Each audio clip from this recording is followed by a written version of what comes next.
Social survey meaning and nature, सामाजिक सर्वेक्षण और अर्थ एवं प्रकृति के इस वीडियो लेक्चर के सेकेंड पार्ट में आपका स्वागत है। और इसमें हम सोशल सर्वे से रिलेटेड जो लास्ट के 3 पॉइंट्स रह गए थे डिस्कस करना, उसके बारे में हम चर्चा करेंगे। और पहले के पार्ट 1 में हमने ये 2 टॉपिक्स हम डिस्कस कर चुके हैं, अर्थ एवं परिभाषा और सामाजिक सर्वेक्षण की प्रकृति एवं विशेषताएं। और अभी इस पार्ट में हम सामाजिक सर्वेक्षण के उद्देश्य, सामाजिक सर्वेक्षण की विधि और उसका महत्व और सामाजिक सर्वेक्षण विधि की सीमाएं, इसके बारे में हम चर्चा करेंगे। शुरू करते हैं सामाजिक सर्वेक्षण के उद्देश्य। सामाजिक सर्वेक्षण के उद्देश्य, सबसे पहले हम मोजर के वक्तव्य के ऊपर विचार करते हैं। मोजर ने सामाजिक सर्वेक्षण के उद्देश्य को स्पष्ट करते हुए लिखा कि सर्वेक्षण सामान्य जीवन में के किसी पक्ष पर प्रशासन संबंधी तथ्यों की आवश्यकता, किसी कारण परिणाम संबंधी जानकारी अथवा समाजशास्त्रीय सिद्धांत के किसी पक्ष पर नवीन प्रकाश डालने के उद्देश्य से किया जा सकता है। आप देखिए कि मोजर के वक्तव्य से सामाजिक सर्वेक्षण का उद्देश्य बहुत अच्छे से स्पष्ट होता है। उन्होंने बहुत अच्छे से इन 3 बातों की तरफ ध्यान आकर्षित किया है। और सबसे पहला ये है कि जो सामान्य जीवन है, सामान्य जनजीवन है, उसे के किसी भी पक्ष के ऊपर हम जानकारी एकत्रित कर सकते हैं। और इसका जो यूटिलिटेरियन या उपयोगितावादी जो पक्ष है सामाजिक सर्वेक्षण का, उसमें सबसे पहला तो यह है कि प्रशासन, राज्य के द्वारा, सरकार के द्वारा, एडमिनिस्ट्रेशन या प्रशासन के द्वारा लोगों के जीवन से संबंधित अगर कोई जानकारी चाहिए, कोई तथ्य चाहिए, उसकी आवश्यकता है, तो उसको पता करने के लिए, उसको प्राप्त करने के लिए सामाजिक सर्वेक्षण किए जाएंगे। या दूसरा ये हो सकता है कि किसी भी सामाजिक कार्यकर्ता के द्वारा या समाज में परिवर्तन चाहने वाले लोगों या समूह के द्वारा अगर कोई भी समाज में अगर कोई ऐसी व्याधिकीय या विघटनकारी कोई भी ऐसी अगर समस्या है या कोई घटना है, तो उसके कारण और परिणामों को समझने के लिए, कारण और परिणाम के बीच के संबंधों को समझने के लिए ऐसे अध्ययन किए जाते हैं, जिससे पता चल सके कि कोई घटना क्यों घटित हो रही है। और तीसरा कि कोई समाजशास्त्रीय सिद्धांत है, समाज के बारे में बनाए गए जो सिद्धांत हैं कि समाज का परिचालन कैसे होता है, किन नियमों के तहत होता है, तो उन नियमों सिद्धांतों के किसी पक्ष को समझने के लिए या उसके पक्ष को पर एक नया प्रकाश डालने के लिए, ये समझने के लिए कि वो कहीं काम कर रहा है या नहीं कर रहा है, तो यानी कि उसके सत्यापन के दृष्टिकोण से भी या उसके आलोक में सामाजिक घटनाओं के समझने के लिए भी हम सामाजिक सर्वेक्षण कर सकते हैं। यानी कि सामाजिक जानकारी एकत्रित करके उसको विश्लेषित करके उससे तुलना करके उसको हम समझ सकते हैं कि सामाजिक नियमों के दृष्टिकोण से ये सामाजिक घटनाएं परिभाषित हो रही हैं कि नहीं हो रही हैं, या इसके विपरीत सामाजिक घटनाएं जो घटित हो रही हैं उसके हिसाब से जो समाजशास्त्रीय सिद्धांत हैं वे उसके ऊपर उसको परिभाषित करते हैं या समझ पाते हैं या नहीं समझ पाते हैं। तो उनकी प्रामाणिकता भी इससे स्पष्ट होती है। उसे पता चलता है कि ये जो नियम बने हुए हैं, समाजशास्त्रीय सिद्धांत बने हुए हैं, वो सक्षम हैं इन घटनाओं को परिभाषित करने में, व्याख्यायित करने में या नहीं। और अगर नहीं है तो हमें नए सिद्धांत बनाने की आवश्यकता है। तो इस तरीके से मोजर के इस वक्तव्य से सामाजिक सर्वेक्षण का जो उद्देश्य है उससे बिल्कुल स्पष्ट है, ये तीनों ही पक्ष। और यह भी पता चलता है कि सामाजिक सर्वेक्षण का सीधा संबंध जो है इसकी उपयोगिता से है।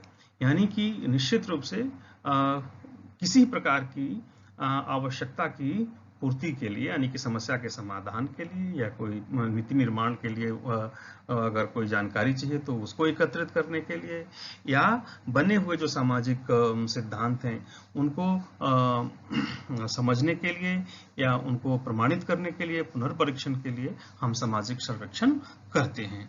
तो चलिए हम बात करते हैं ये प्रमुख जो उद्देश्य हैं सामाजिक सर्वेक्षण के वो क्या हैं।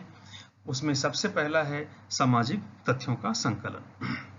सामाजिक तथ्य स्पष्ट है कि समाज के या लोगों के जीवन के किसी भी पक्ष से संबंधित जो जानकारी है उसको हम सामाजिक तथ्य कहते हैं।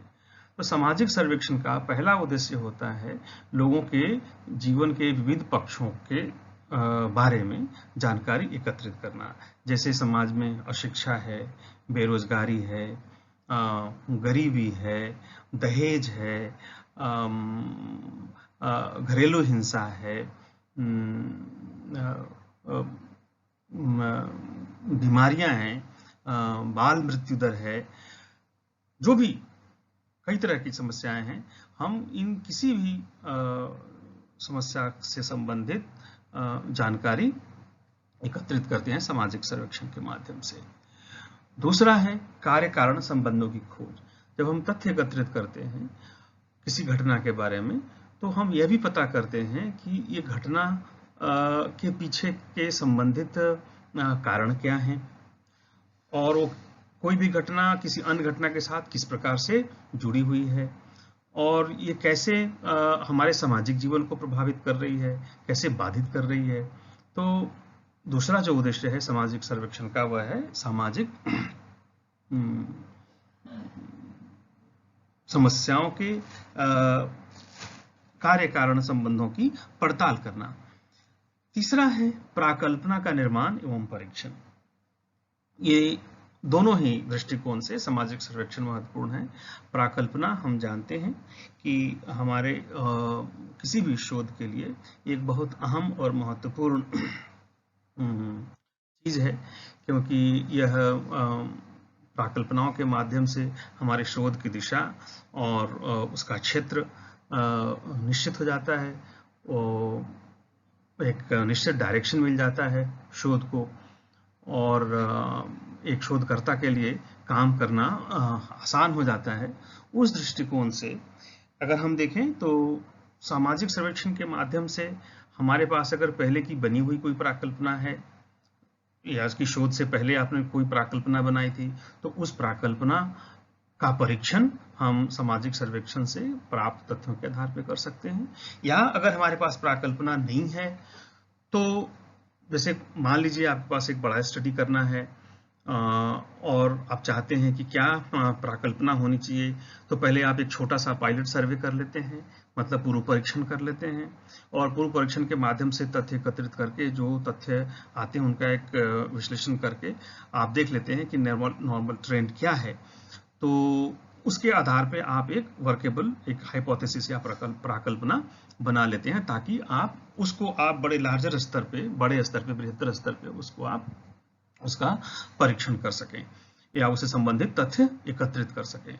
तो ये दोनों ही चीजें, प्राकल्पनाओं का निर्माण और उनका परीक्षण, दोनों ही सामाजिक सर्वेक्षण के माध्यम से किया जाता है। चौथा, सामाजिक सिद्धांतों का सत्यापन। जैसा हमने पहले भी कहा, मोजर के वक्तव्य का जब हम के बारे में चर्चा कर रहे थे, तो कि जो सामाजिक सिद्धांत बने हुए हैं उन सामाजिक सिद्धांतों को सत्यापित करने के दृष्टिकोण से भी हम सामाजिक तथ्य एकत्रित करते हैं और कंपैरिजन करते हैं। प्राप्त निष्कर्षों का जो सामाजिक सिद्धांत हैं उनसे उनका कंपैरिजन करते हैं और देखते हैं कि इन दोनों में मेल है या नहीं है। यानी कि सोशल रियलिटी के साथ या जो सामाजिक जो सच्चाई है, जो कि आपने तथ्यपरक तरीके से और तटस्थ तरीके से एकत्रित किया और उसका निष्कर्ष निकाला और उससे आप कंपैरिजन करते हैं कि जो सामाजिक सिद्धांत कोई जो ऑलरेडी पहले से दिया हुआ है वह उसके साथ मेल खाता है या नहीं खाता है। तो इस प्रकार से सामाजिक सिद्धांतों का सत्यापन भी सामाजिक सर्वेक्षण के द्वारा होता है। पांचवा कि सामाजिक घटनाओं का वर्णन।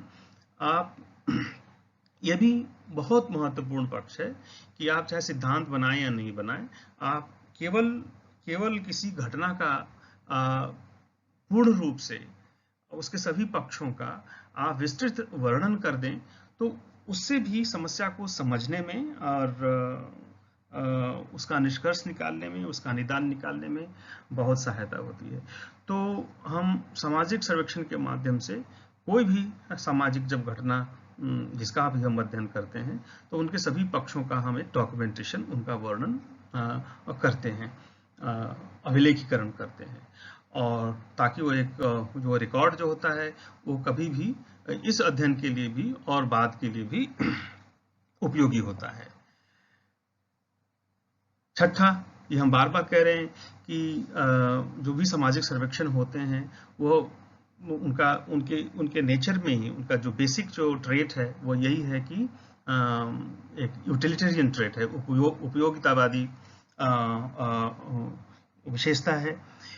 और उसके पीछे सबसे बड़ा कारण ये है कि हम सामाजिक सर्वेक्षण का उपयोग सामाजिक समस्याएं जो समाज में हैं, जो भी समस्याएं हैं, जो चाहे विघटनकारी हों या व्याधिकीय हैं, जो समाज को अस्वस्थ करती हैं, वो समस्याएं हैं, उन समस्याओं का हम अध्ययन करते हैं। और वो अध्ययन भी इस दृष्टिकोण से करते हैं कि उसका क्या संभावित समाधान या सुधार हो सकता है, हम किस प्रकार से इससे निजात पा सकते हैं। तो इन दृष्टिकोणों से भी सामाजिक सर्वेक्षण महत्वपूर्ण होता है। इसके द्वारा ऑब्वियसली लोगों की जो जीवन की दशाएं हैं, लिविंग स्टैंडर्ड जो है लोगों का, कि लोगों के जीवन में खुशहाली या कमियां या दिक्कतें या परेशानियां क्या हैं, उनमें शिक्षा का स्तर क्या है, आर्थिक दशा कैसी है, सांस्कृतिक स्थिति क्या है, सांस्कृतिक आदान प्रदान किस प्रकार का है, सामाजिक सहिष्णुता, सामाजिक सामंजस्य, सामाजिक सद्भाव की स्थिति क्या है, इन सभी चीज़ों का अध्ययन हम सामाजिक सर्वेक्षण के माध्यम से कर सकते हैं। तो अभी तक हमने जो बातें की वो थी सामाजिक सर्वेक्षण के उद्देश्य के बारे में, और अब हम बात करेंगे सामाजिक सर्वेक्षण की जो विधि है उसका क्या महत्व है। तो सबसे पहला ये कि सामाजिक जो सर्वेक्षण है वह शोध की एक सरल विधि है। सरल विधि इसलिए है क्योंकि एक तो इसका तात्कालिक उपयोग होता है और एक छोटे अध्ययन क्षेत्र के भीतर किया जाता है, और उसमें अन्य शोधों की तुलना में इसमें कम समय लगता है। तो जिसे प्रयोगशाला वगैरह की आवश्यकता नहीं है आपको, इसके लिए आप सीधे समाज में जाते हैं और समाज में जाकर के और जिस भी समस्या के ऊपर आप अध्ययन कर रहे हैं उससे संबंधित तथ्यों का संकलन करते हैं, उनका विश्लेषण करते हैं। तो तुलनात्मक रूप से या अन्य विधियों की तुलना में एक सरल, कम समय लेने वाला और उपयोगी विधि है। दूसरा जो महत्व है इसका वो ये है कि एक आनुभाविक अध्ययन है। हम सब जानते हैं कि वैज्ञानिक अध्ययन होने के लिए आनुभाविकता का होना अत्यंत महत्वपूर्ण है। आनुभाविकता का मतलब क्या है? आनुभाविकता का सीधा संबंध तथ्यों की वास्तविकता से है। यानी कि जो भी तथ्य आप अपने अध्ययन में लेते हैं वो कितने प्रामाणिक हैं। प्रामाणिक यानी कि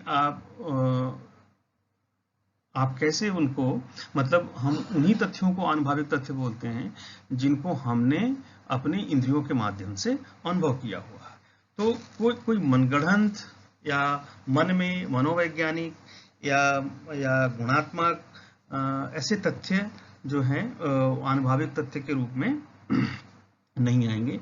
वही तथ्य आएंगे जिनको हम इंद्रियों के माध्यम से समझ सकते हैं। तो सर्वेक्षण के माध्यम से जब हम क्षेत्र में जाते हैं तो हम वास्तविक तथ्यों को अपने अनुभवों के माध्यम से, चाहे देख करके, सुन करके, बात करके, हम उन तथ्यों को एकत्रित करते हैं।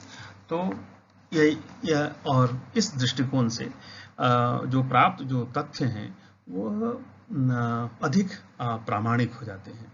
तो ये महत्व है सामाजिक सर्वेक्षण का।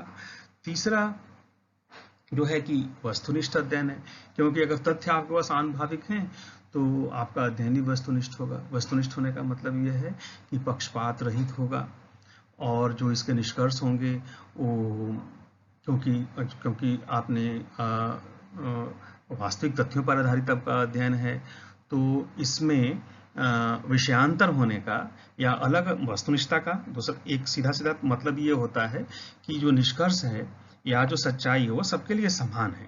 तो आपने अगर वास्तविक तथ्यों का उपयोग किया है अपने अध्ययन में, तो आपका अध्ययन भी वस्तुनिष्ठ होने की संभावना उसकी बढ़ जाती है, क्योंकि अगर कोई भी जाकर के उस सामाजिक घटना को देखता उस समय में तो वो वैसा ही होता है ना। तो अगर चीज़ों में परिवर्तन नहीं होता है और आप देखने वाले के नज़रिए में परिवर्तन नहीं होता है, तो हम जो अध्ययन के जो निष्कर्ष निकालेंगे वो भी वस्तुनिष्ठ होगा, और वह समय के हिसाब से और लोगों के हिसाब से नहीं बदलेगा। तीसरा जो महत्व है वो ये है कि सामाजिक सर्वेक्षण से किए गए जो अध्ययन होते हैं ऑब्वियसली प्रामाणिक होंगे। प्रामाणिक क्यों होंगे? क्योंकि आनुभाविक और वस्तुनिष्ठ हैं, और प्रामाणिक होने के कारण उनकी विश्वसनीयता जो है बढ़ जाएगी, क्योंकि लोगों के उसकी सच्चाई में उसका विश्वास होगा कि ये जो भी निष्कर्ष है वो सही है, वो गलत नहीं होगा।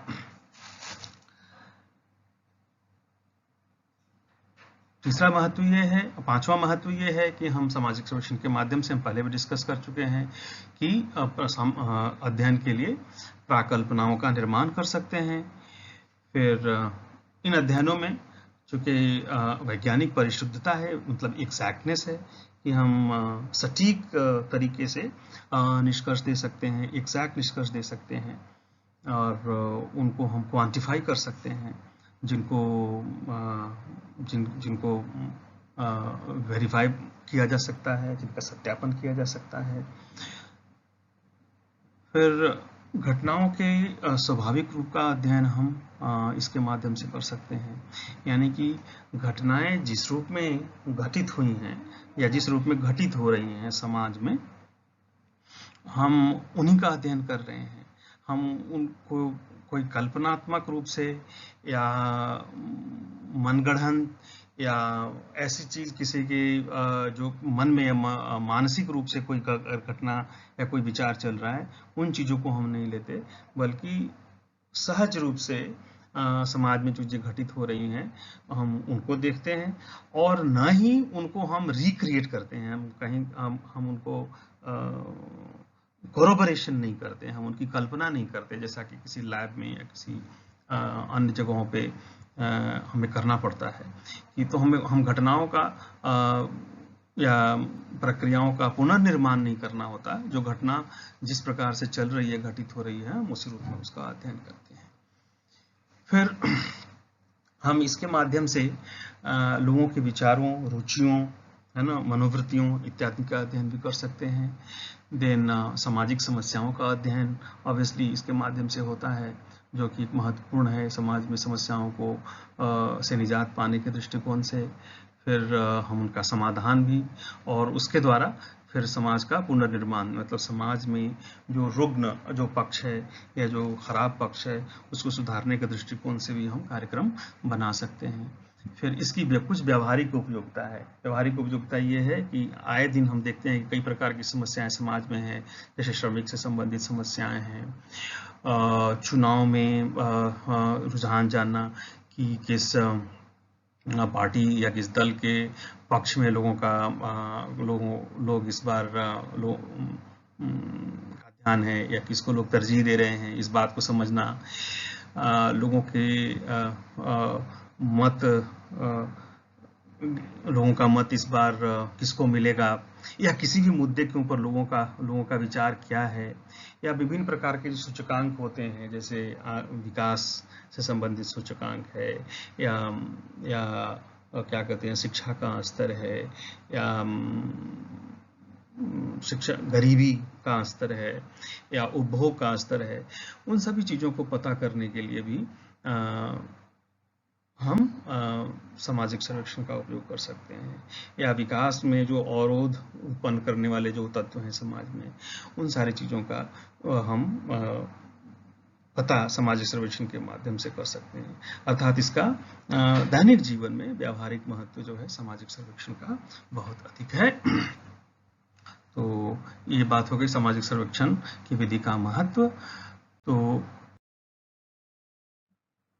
हम बात करते हैं सर्वेक्षण विधि की क्या सीमाएं हैं इसके बारे में। और सर्वेक्षण विधि की सीमाएं, सबसे पहली जो कमी है सर्वेक्षण विधि की वह यह है कि यह मूर्त घटनाओं का ये अध्ययन इसके माध्यम से किया जा सकता है। यानी कई ऐसी घटनाएं होती हैं जो हम फिजिकली उनको इंद्रियों के माध्यम से, आँख, कान, नाक, जीभ, त्वचा, है ना, इनके माध्यम से नहीं समझ सकते। मनोवैज्ञानिक होती हैं, मानसिक होती हैं, जैसे हर्ष, विषाद, दुख का होना, दुख की जो सीमा है, उसकी मात्रा, है ना, उसकी गुणवत्ता इत्यादि को समझना, यह सर्वेक्षण के माध्यम से संभव नहीं है। तो ये पहली सीमा है। दूसरा, गहन अध्ययन हम सर्वेक्षण के माध्यम से नहीं कर सकते, क्योंकि अक्सर जो अध्ययन होते हैं वह बहुत ही सीमित और एक पक्षीय होते हैं, किसी खास पक्ष के ऊपर होते हैं। तो अगर समस्या बहुआयामी हो या बहुत विस्तृत हो या क्षेत्र बहुत विस्तृत हो, तो उसका अध्ययन करना सर्वेक्षण के माध्यम से मुश्किल होता है। इसलिए इसका अध्ययन क्षेत्र भी सीमित होता है और इसके माध्यम से हम केवल तात्कालिक समस्याओं का अध्ययन कर सकते हैं। यानी जो समस्याएं होती हैं कई बार उनकी ऐतिहासिक पृष्ठभूमि भी होती है, तो हम सर्वेक्षण के माध्यम से ऐतिहासिकता को नहीं समझ पाते हैं और यह समझने में परेशानी होती है। फिर एक खर्चीली पद्धति है। खर्चीली पद्धति क्यों है? क्योंकि हमें एक अत्यंत जटिल प्रक्रिया है। कई बार कोई सर्वेक्षण बहुत सालों साल तक चल सकता है, बार बार चल सकता है, और निदर्शन निकालने के लिए अनुसूची या प्रश्नावली बनाना और फिर उसका सही होना, उसको टेस्ट करना, साक्षात्कार करने में भी कई बार अधिक समय लग सकता है। उत्तरदाता आपको हो सकता है कि आसानी से न मिले, बार बार जाना पड़े उसके पास। फिर इसमें जो लगे हुए जो लोग होते हैं उनके वेतन, भत्ते, मुद्रण, कागज, फाइलें इत्यादि, ये सारी चीज़ें कई तरह के व्यय होते हैं। तो इस प्रकार से यह एक टाइम टेकिंग और खर्चीली पद्धति है। नेक्स्ट जो कमी है वो ये है कि ये कठोर प्रक्रिया है। इसमें लचीलेपन का अभाव होता है, क्योंकि जैसे व्यक्तियों के अनुरूप ही प्रश्नों की भाषा होनी चाहिए और साक्षात्कार आदि में परिवर्तन कई बार आपको करना पड़ सकता है, प्रश्नों के क्रम में आपको परिवर्तन करना पड़ सकता है। लेकिन जब आप सर्वेक्षण करते हैं तो उस समय उसमें ये फेरबदल या रद्दोबदल करना संभव नहीं होता है, ये नहीं कर सकते आप। और इसके संचालन के लिए भी जो व्यक्ति चाहिए जो सर्वेक्षण कर रहा है वो एक कुशल और अनुभवी और बुद्धिमान व्यक्ति होना चाहिए जो इसको सही तरीके से संचालित कर सके। तो इस प्रकार से यह एक कठोर प्रक्रिया प्रणाली है सर्वेक्षण। नेक्स्ट जो कमी है वो ये है कि सर्वेक्षण की जो विधियां होती हैं, सर्वेक्षण जो किए जाते हैं उसको जो निष्कर्ष निकालते हैं वो तात्कालिक घटनाओं के ऊपर आधारित होती हैं और उनका तात्कालिक उपयोग होता है। दीर्घावधि के दृष्टिकोण से या मनुष्य के वास्तविक प्रकृति के बारे में इन अध्ययनों से हमें कुछ विशेष या ज़्यादा पता नहीं चलता है। तो इसके आधार पे हम इसका कोई लॉन्ग लास्टिंग इनके आधार पे कोई सामाजिक सैद्धांतिकरण नहीं कर सकते हैं। फिर सर्वेक्षणों में हमेशा ही पूर्वाग्रह की संभावना बनी रहती है, क्योंकि सर्वेक्षणकर्ता को एक निश्चित प्रक्रिया से गुजरना होता है और हर प्रक्रिया में, हर स्टेज पे कहीं ना कहीं पक्षपात की संभावना बनी रहती है। अगर आप सही तरीके से उसका संचालन नहीं करेंगे तो उसमें हो सकता है कि पक्षपात क्रीप इन कर जाए। तो जैसे निदर्शन या साक्षात्कार, दोनों ही स्थितियों में व्यक्तिगत रुचि अरुचि दोनों ही स्तर पे उत्तरदाता और सर्वेक्षणकर्ता या प्रश्नकर्ता दोनों की व्यक्तिगत रुचि अरुचि के आधार पर निष्कर्ष प्रभावित हो सकते हैं। अध्ययनकर्ता स्वयं पूर्वाग्रह से ग्रसित हो सकता है, तो वो उसी प्रकार से प्रश्नावली अनुसूची बनाएगा या उसी प्रकार से अंतःक्रिया करेगा या उत्तरदाताओं से व्यवहार करेगा। तो इस प्रकार से अगर आप बहुत अलर्ट नहीं हुए तो सर्वेक्षण में पूर्वाग्रह का होने की संभावना बढ़ जाती है। फिर इस कारण से जो है वो सर्वेक्षण की जो विश्वसनीयता है वो संदिग्ध हो सकती है, क्योंकि सर्वेक्षण द्वारा जो प्राप्त तथ्य हैं वो इसलिए पूर्ण रूप से विश्वसनीय नहीं होंगे क्योंकि हो सकता है कि आपकी प्रश्नावली और अनुसूची दोषपूर्ण हो, उसमें प्रश्नों की भाषा ठीक नहीं हो, उनका क्रम सही नहीं हो, सूचनादाता की मनस्थिति उससे प्रभावित हो जाए आपके प्रश्न पूछने के तरीके से या प्रश्नों के क्रम से।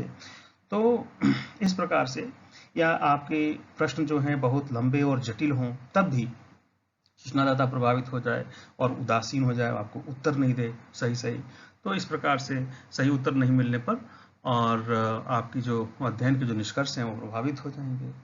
फिर लास्ट जो है, जो समस्या है कि अगर आपका अध्ययन जो है वो बहुत विस्तृत है और जो उसमें वो एक टीम कोऑर्डिनेशन की आवश्यकता है, तो उसमें हमेशा ही टीम में या दल के सदस्यों के बीच में सामंजस्य की समस्या बनी रहती है।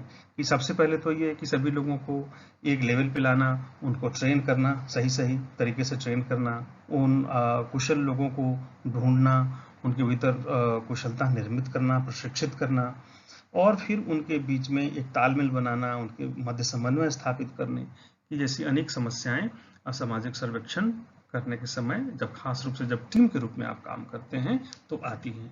तो ये कुछ प्रमुख समस्याएं हैं सामाजिक सर्वेक्षण की और हम इसको यहीं पे समाप्त करते हैं और आप सबका बहुत बहुत आभार, आप सबने सुना और इसको आप जो बाकी जो चीज़ें हैं इससे संबंधित थोड़ा सा और अगर विस्तार से पढ़ना चाहते हैं तो राम आहूजा की इस पुस्तक को और वीपी शर्मा की इस पुस्तक को आप अवश्य पढ़ें। और आप सबका एक बार पुनः बहुत बहुत आभार।